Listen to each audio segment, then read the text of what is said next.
Hi, my name is Craig Apperson. I'm from Tumwater, Washington.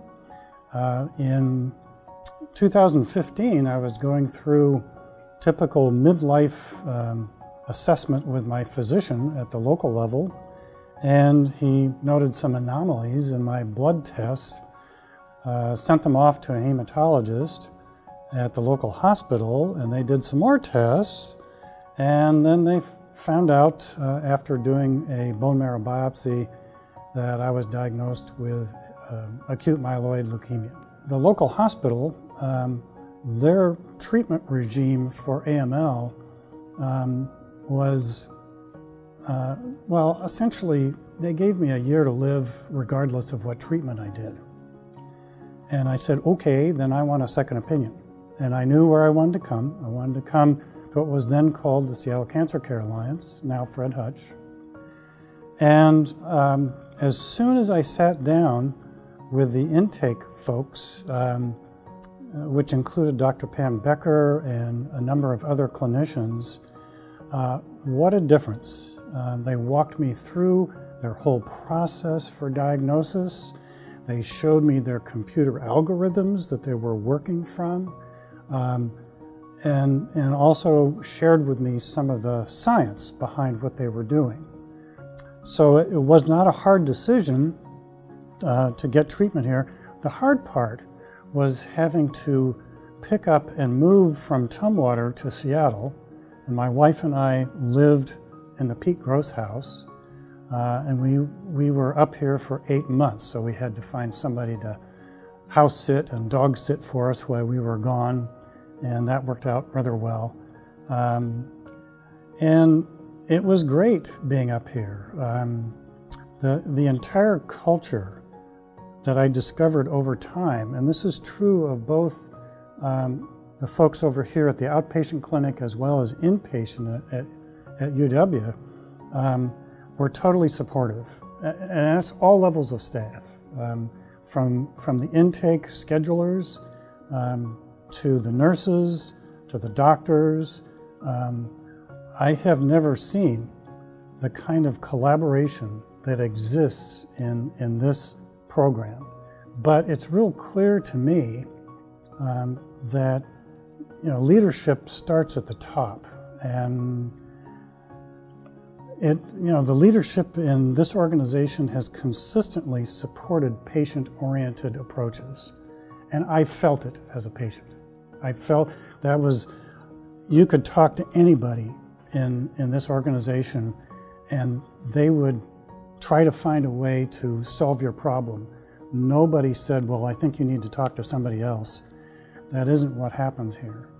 People basically are very supportive, and if they're not the right person to talk to, they will find you the right person to talk to. And that's excellent, because that tells me that there's a real focus on caring for the patient. My wife, as the caregiver, found the same thing. We got through a lot of tough times, partially because of the corporate culture, if you will, that exists here. And I can't say enough good things. I also found, and I've always found this in my own practice, is that everyone that I ran across here has a great sense of humor. And I think humor gets us through a lot of difficult times, as well as a way to enjoy the positive times.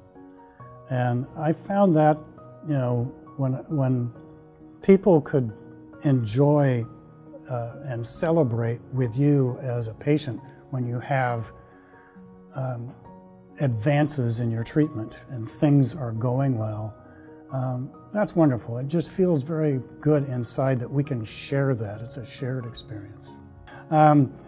Incredibly friendly. And like I say, a real sense of humor. People really enjoyed each other. So much so that they had, in the hospital, they had supervisory nurses going around and doing kind of quality checks with the patients. And so they wanted to know my perception of the place. And I said, I don't know who it is that's managing this program, but they get a gold star for me from the standpoint that all of the staff here like working here. Now, I've worked in a lot of places, and I can't say that about too many of them.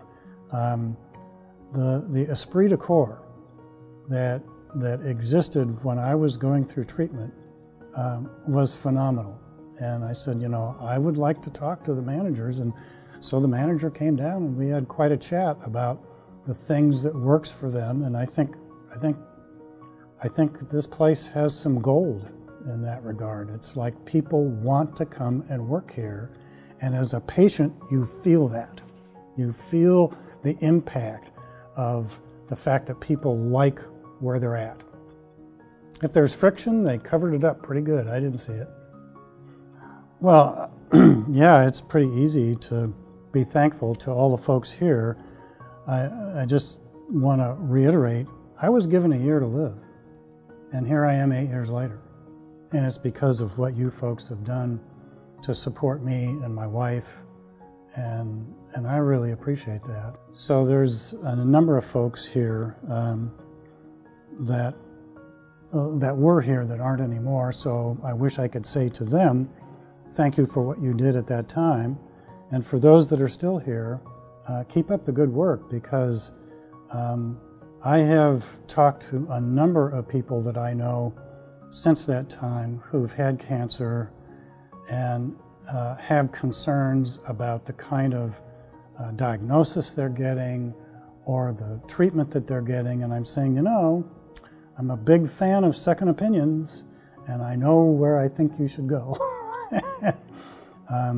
So in most cases, that works out really well. And so, you know, I would say keep up the good work, because there's a ripple effect. When you create such a positive, supportive culture, it rubs off on other people that are around you over time, and people feel better. So my wife loved it here. Both my wife and I are advisors to, you know, Fred Hutch, and we want to give back to the folks that helped save my life. So thank you.